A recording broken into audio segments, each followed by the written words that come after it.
This is the Action Movie Guys podcast, bringing you action movie reviews from across the decades, plus box office numbers and insight like never before.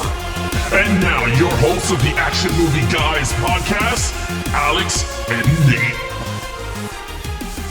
What's up, everyone? Welcome to episode 50 of the Action Movie Guys podcast. I'm your host, Nate, and that's my co-host, Alex Figueroa.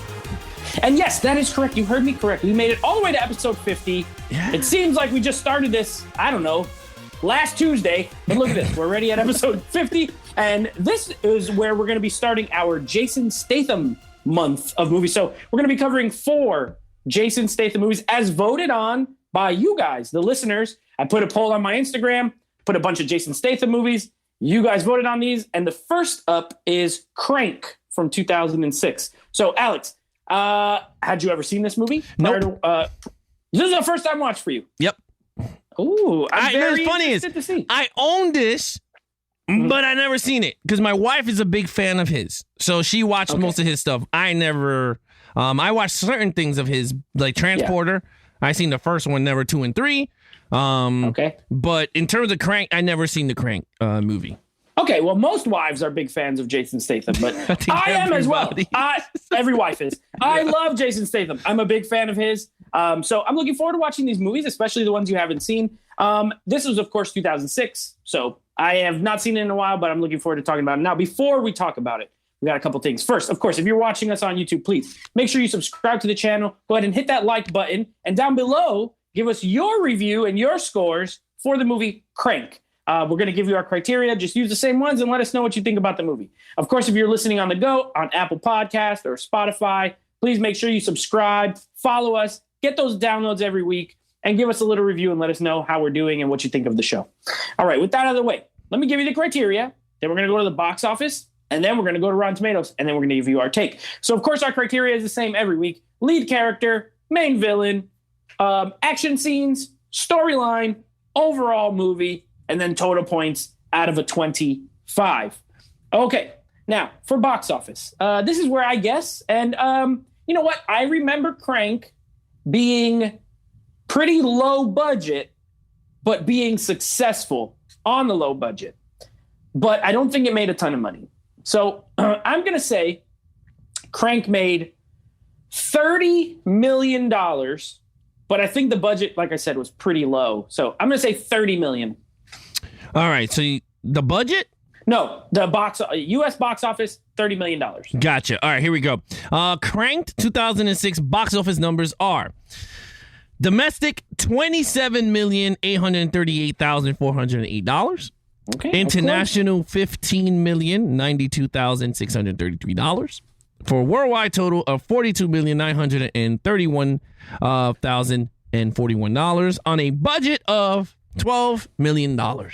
Okay, so it made back a little more than 3 times its budget. So It was successful, lower budget. I was close. I said 30, 27 million. Okay, now as far as the Rotten Tomato scores and how this did critically and with audience, Alex, you've never seen this movie, so you had nothing to go off of here, really. Nope. How do you think this did critically and then with audiences?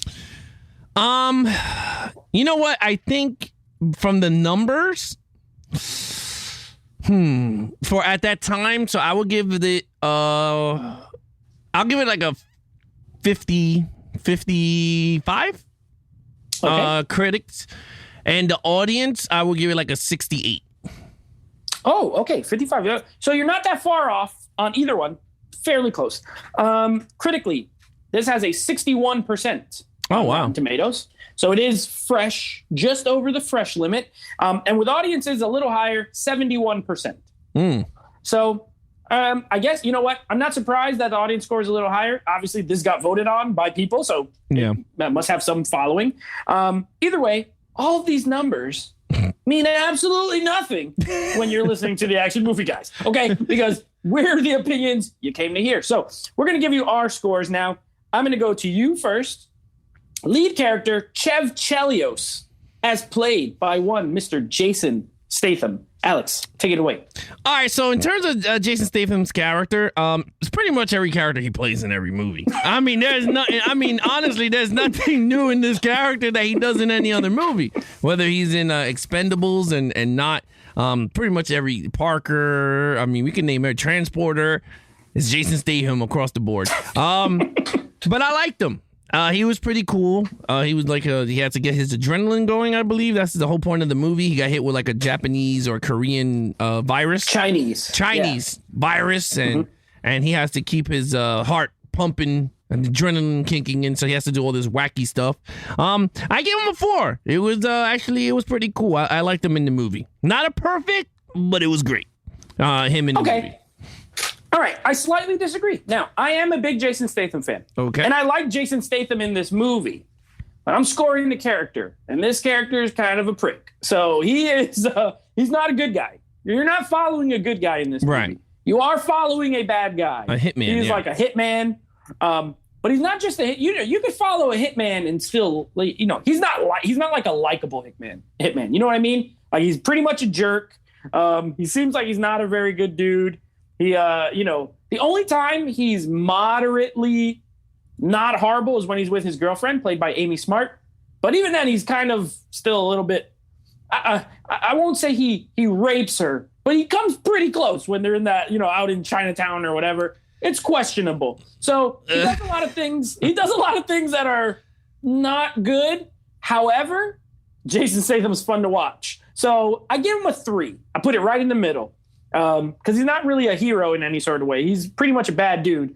And I rooted for him, but sometimes I was like, maybe it might be okay if he died. You know what I'm saying? But either way, I gave him a 3. Okay, villain. So I don't remember his name. He's like a Mexican guy. Yeah, Carlos. I think it was like Carlos or something like that. Yeah, something like that. He's all right. He's okay. When it comes down to it, he's good. I like him in that opening scene in the little video. When he's talking to him and he's watching the video, and he has the talk, you know what I mean, of like a gangster type bad guy. At the end of the day, he's not super tough. You know what I mean? He pretty much tries to escape when given the chance. But I kind of liked him. I thought he was kind of funny at times. When he's scared, it kind of made me laugh. He has the swag of a good villain. I gave him a 3 as well. I think he's just kind of regular, down the middle, decent villain. Yeah, in terms of the villain, I was not into the villain. He was not even in the movie as much, to be honest with you. And then when he does show up, they do show him here and there, but he wasn't like a crazy villain. He was just one of those tough dudes and whatnot. But I agree with you. I gave him a 3. I was not into the villain in this movie. It's not a villain. Yeah, it's not a villain movie either. Like, even though he set it off in motion, he's not really like a major player. So you're right. Okay, but action scene. All right, so with action, there's not much action in this movie. I know they have the car chase scene, but again, that's not action. Like him driving. The shootout at the end.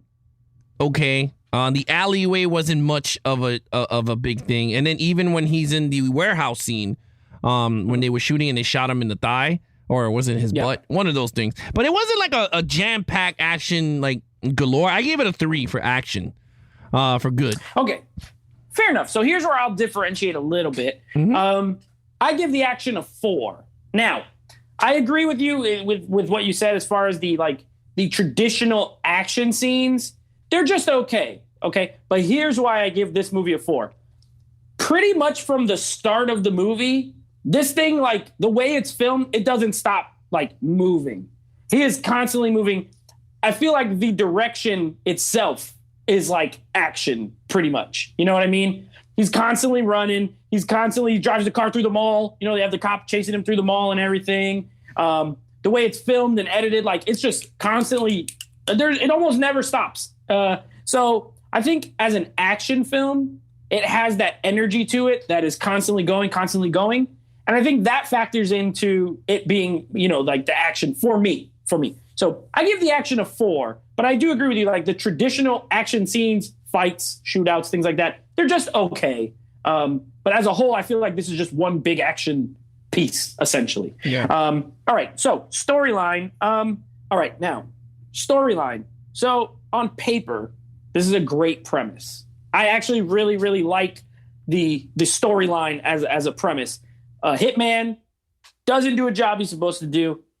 they put a virus, like a virus in him that is basically going to slow down his heart to the point where he dies.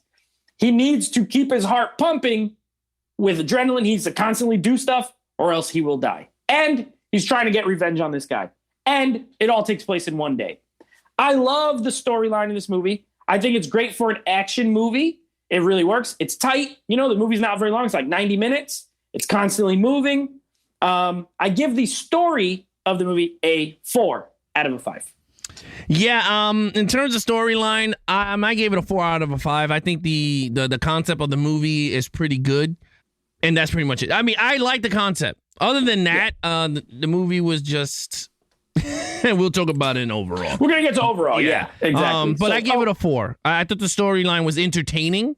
I thought it was a pretty cool idea, to be honest. Okay, so with that being said, you go first, overall. Overall, I gave it a 3. I was not. It's weird because like this movie, I wasn't engaged as much. Like I was just like, okay, great. Like I wasn't intrigued as much. I don't know if it was because of the whole his heart stops if he stops. I guess High Voltage is the sequel. I guess that one will have more crazier stunts, but that one's insane. Yeah, like that one I guess has more crazier stunts, but like, you know, him banging his girlfriend in front of everybody to get his adrenaline going. I was just like, like it didn't do nothing for me. I wish it would have more action scenes, like more adrenaline style in the first movie, but we didn't get that. Like we didn't get the traditional him fighting hand to hand as much. And I guess that's what I was missing in the movie. But I mean, with that said, I gave it a 3. Okay, so I'm actually on the same page with you here. I also gave this movie a 3. So while I think the action and the story, like I think it's a great premise. Yes. You know what I mean? Mm-hmm. And even the way they open it, like with the little video game, like it's essentially this is a video game premise. Imagine you're playing a video game, you're a main character, you get a shot, you got to get revenge on the guy who did it, and you meet all these characters along the way. This is a video game. You know what I mean? It's the execution where it falters for me. So these directors, Neville, Dean, and Taylor, it's like a director team, pretty much. They're doing too much at a lot of points in this movie. Like they're just doing too much. Their editing is like, for everything they do that's cool. For example, I know they did a lot of the directing. Literally they would hang on cars and stuff on rollerblades and film. It's cool. You know what I mean? But it almost felt like they thought they were being really cool. And so then it comes across as not that cool sometimes, if that makes any sense. You know what I mean? Like, if you tell people you're cool, you're probably not that cool. And a lot of this movie feels like they're telling people, look how cool we are. Look how cool this is. It's just too much. I think if they would have used it sparingly and then, you know, went with some more traditional kind of things throughout, it would have been a better movie overall, in my opinion. As is, I think it's okay. And I give it a 3. You know, I kind of agree with you on that, is the fact that, like, I was a little off because when you watch a movie, it's like a certain style of cinematic, right? You got certain things, like even when we talked about our favorite directors, they have their key styles, but you know it's an action movie with certain ones that we picked, but even you know their styles will come in somewhere around there, but it's still a cinematic look.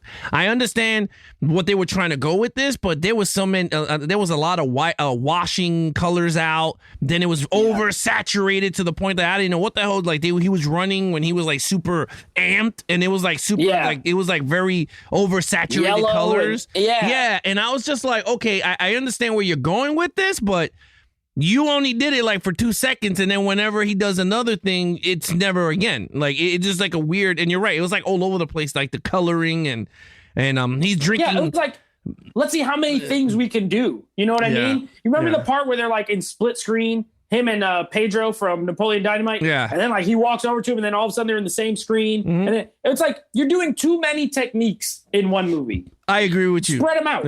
Yeah. I totally agree with you. And I think that was the hardest thing for me to watch with this movie. Because I really didn't know. I couldn't engage with the movie because I was like, all right, wait, what style are we going with this? If it's going to be like hardcore Henry style, then shoot it that way. You got scenes that he's running and the camera's on his face, and then all of a sudden the camera's running with him on the side when he's running butt naked with the robes.